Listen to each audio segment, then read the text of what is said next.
అప్పటి నుంచి ఇప్పటి వరకు ఎదురు లేకుండా తనంతట తను వేసుకున్నటువంటి బాటలో నడుస్తూ వెళ్ళాడు తప్ప ఎవరి బాటలో నడిచి వెళ్ళలేదు Pawan Kalyan. Mind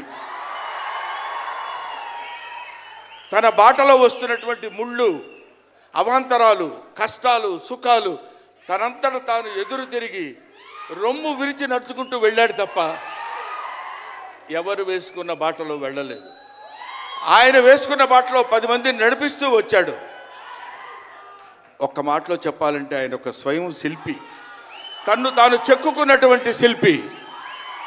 he's effort పెట్టి కష్టపడి పైకి వచ్చిన వ్యక్తి కాదు, హీస్ డెస్టినేషన్.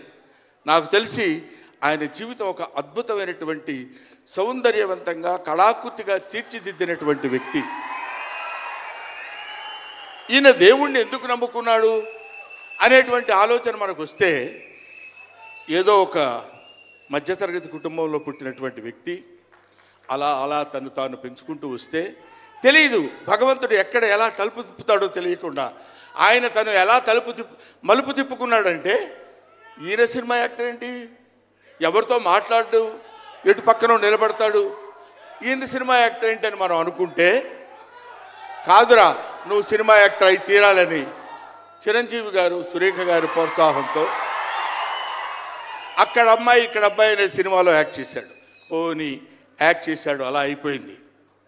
అయిపోయిన తర్వాత అంతటితో ఆగాడా, మళ్ళీ ఎందుకు తిరిగాడో ఈ పొలిటికల్ లైన్లో తిరిగాడు. ఇది ఆయన చేసుకుంది కాదు, ఇది ఒక డెస్టినీ ఆయన నడిపిస్తుంది. అలా తిరిగి తిరిగి తిరిగి లేచిన కెరటం గొప్పది కాదు, పడి లేచిన కెరటం గొప్పది.